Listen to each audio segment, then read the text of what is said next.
I'm going to show you how to make a little baby blanket. It will be about 28 inch by 38 inch. These are the things that you'll need. You'll need a lighter and a tape measure and some scissors. And I'm going to use 4 skeins of yarn.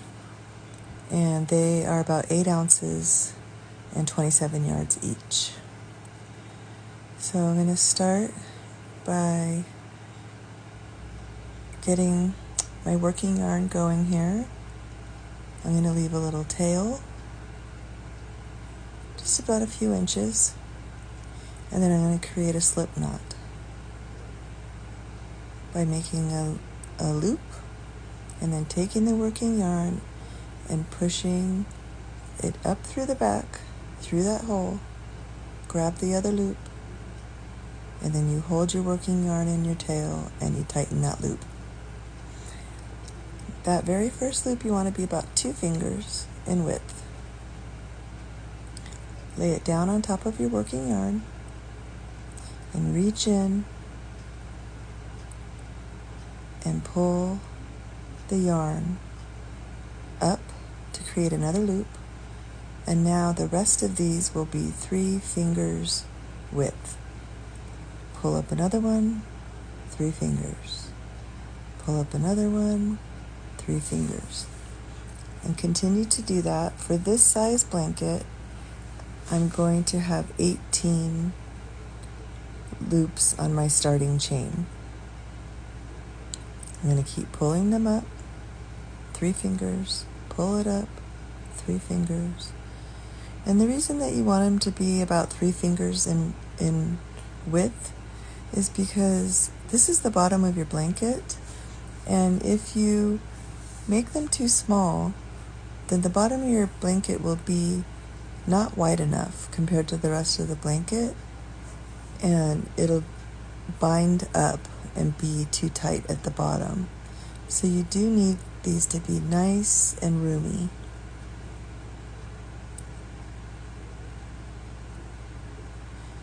So I'm getting here towards the end, and I'm keeping count. And then when I pull up the 18th loop, I also want that one to only be 2 fingers, just like the very first loop. So your first loop and your last loop will be 2 fingers. And that is because that's the corner of your blanket, and it just keeps it from having big holes on the very corners of your blanket. So that's why those loops are a little bit smaller. So now I'm going to pull that last loop up, and that becomes the first loop of your second row here. And we're going to do the dragon hump method. And what that is you're going to pull the loop up through the middle hump right there, not the top hump. And then you're going to pull another loop up. These are going to all be 2 fingers going forward now. So I pulled the loop up and I checked that it's about 2 fingers. That's the way I make my blankets. I don't like my blankets to be super holey, and I don't like them to be only 1 finger, which would make them super tight and heavy. So I'm just going through and pulling up those loops from back to front through that middle hump. And then I lay them out straight, almost like a row of houses. That's how I think about it. Because I don't want them to be all willy-nilly. I want them to be just like a nice and orderly row of houses. And I keep pulling them up and laying them down, 2 fingers. And I'm not always pushing my 2 fingers in to check, because you can just kind of tell that they're the same size. And I keep going all the way down.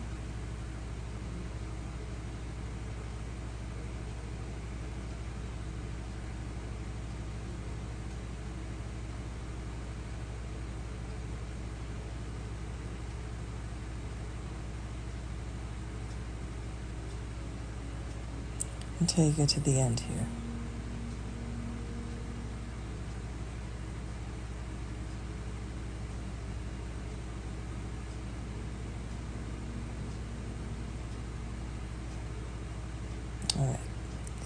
And now I've got my 18 loops.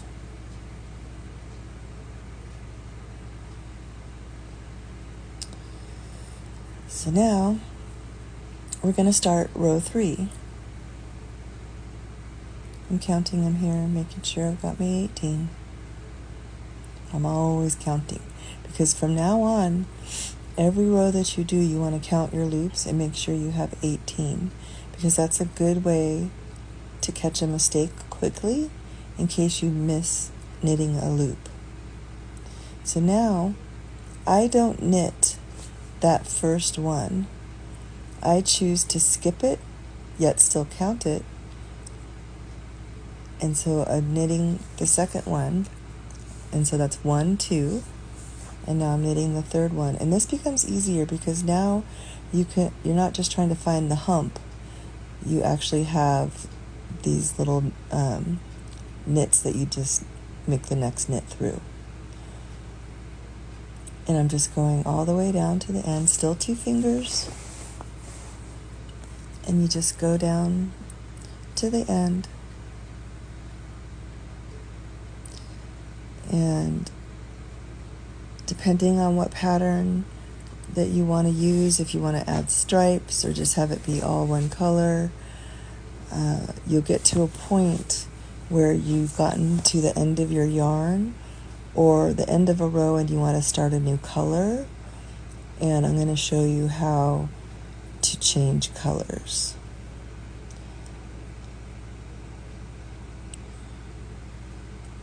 So here I'm showing you that you're going to not knit that first one of this next row. So don't knit it, no, no, no.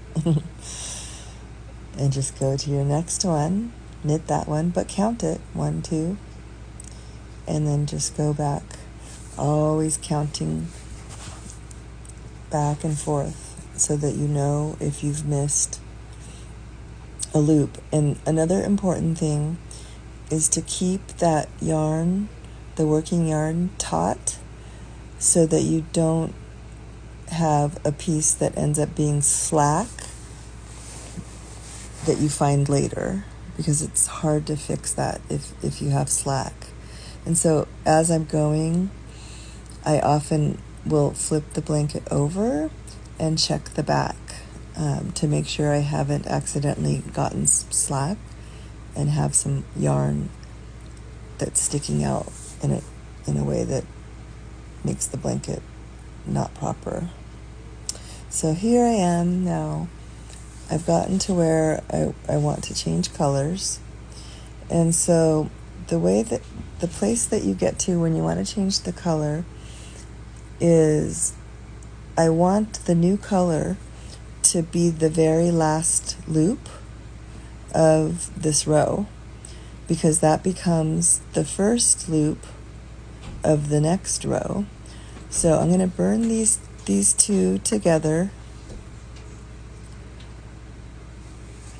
by lighting one end and then connecting the 2 yarns together and sort of letting them fuse together, rubbing them between my fingers, being careful not to burn myself, until it cools down and it's kind of melted together. And then I just kind of rub it between my hands. It's cooling off. And then you do the pull test after, and you give it a nice pull, make sure that it's not going to come apart. And now you can see how the new color has started. And so I'm going to knit the second to the last one with the old color, and then the very last loop with the new color. And you can see that becomes the first loop of the next row with the new color. And then I just go back down the line with this new color.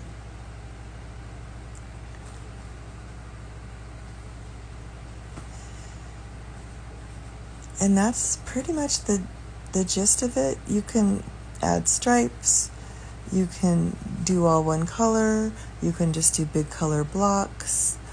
This is, of course, just a very, I'm just teaching you the very simple beginner method.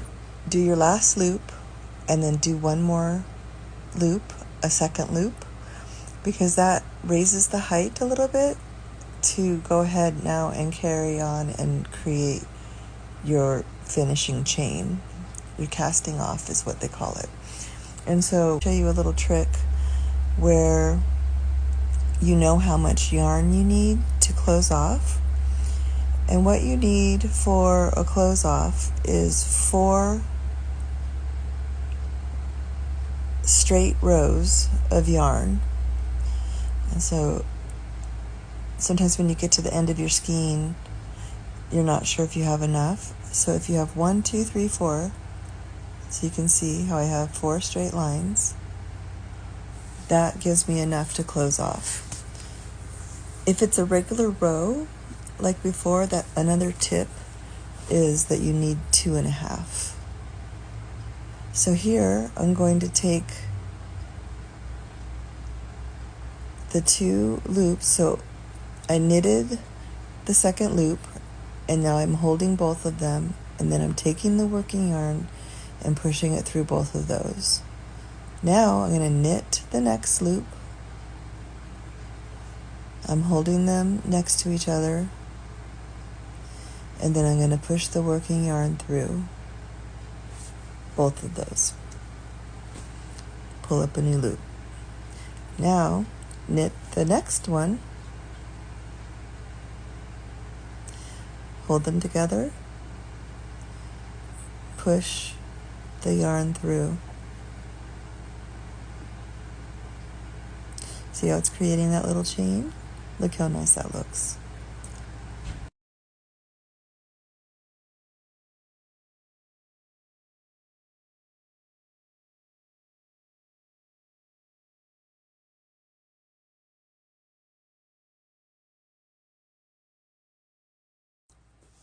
So now that I'm at the end, look how nice that looks.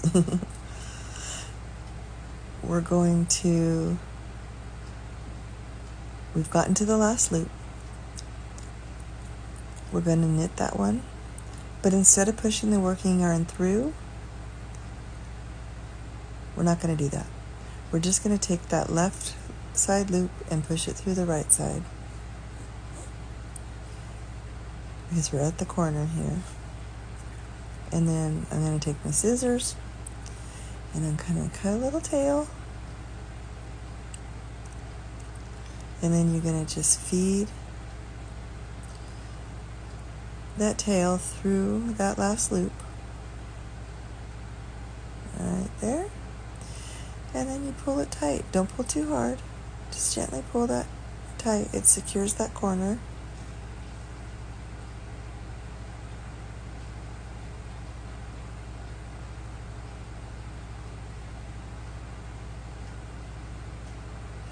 And now I'm going to use my lighter, and I'm just going to weave it through. Just push it through right there. Just weave it through the next little hole there. It's going to pop up in the back right there. And then I'm going to just find a nice little spot to hide that. And I'm going to light it, just like when you're joining colors. And I'm just going to tuck it in there. And I'm careful not to burn myself, but I like to try to kind of mold it between my fingers so that it's not a sharp little chunk in there. And so I'm using my fingers to just kind of create the smallest little ball where it fuses together. And then I really like to use my little tabs that I put on the blanket, and I put them right in that spot where there might be that little tiny burn spot, and I can cover it up with my little tab that I put on every blanket. I'm finding the little burn spot. It's no big deal. Most people don't even notice that that's in there. It's a necessary part of making the blanket. You're going to have a couple of burn spots for where you change colors and close off the blanket.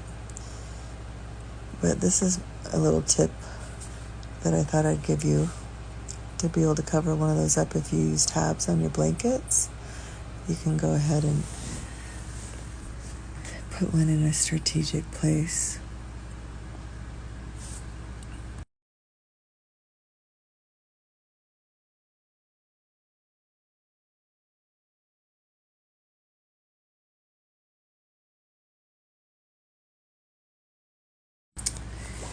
And then we're just going to do the same exact thing for our starting tail, is just tuck it away in there, do a little burn, find a spot to put it, just try to keep it as discreet as possible. And here's my blanket. So for this blanket, I did some special patterns that I can show you in some other tutorials, but this is a small baby blanket.